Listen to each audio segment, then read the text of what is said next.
ফজল ছেলের কাছে কই গেল, শরীরটাও বেশি ভালো। ছেলে মেয়ে অনেকগুলা, সবগুলারে তো আর লেখাপড়া করাইতে পারি নাই, একটা ছেলে করাইছি। সাত গ্রামে খুঁজে এমন একটা ছেলে পাইবেন না। আমার ছেলে আবু সাইদ। বাবা আমারে বলছে, বাবা আমি চাকরি পাইয়া তোমারে ঢাকা নিয়ে ঢাকা শহরটা দেখামু, তোমারে নতুন কাপড় কিনা দিমু, তোমার শরীরটা অসুস্থ না, তোমারে বড় ডাক্তার দেখামু। দেখেন না কাপড়গুলো ছিঁড়ে গেছে। আবু সাইদের না, তুমি রাগ করো না, তোমার জন্য আমার ছেলে কাপড় আনবে। ওইখানেও তো মানুষ কেন? আচ্ছা আমাদের বাড়িতে আসতেছে তো, মাস্টার সাহেবের কাছ থেকে শুনলাম ঢাকায় নাকি কিসের আন্দোলন হচ্ছে, ছেলেরা নাকি ছাত্ররা নাকি তাদের অধিকারের জন্য আন্দোলন করতেছে।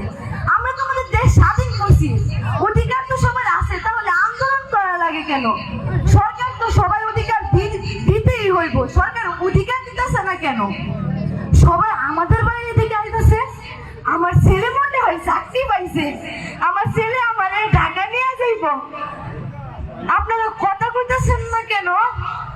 আমার ছেলে কই? আমার ছেলের কি হইছে? আরে বাক্সটা কিসের?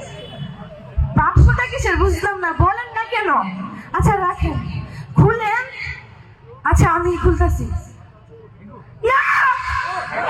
এটা হলো আমার ছেলে, আমার ছেলে, আমার চাকরি লাগবো না, আমার ছেলে নাই কাঁদেন আপনারা, আমার চাকরি লাগবো না, আমার ছেলে নাই কাঁদেন।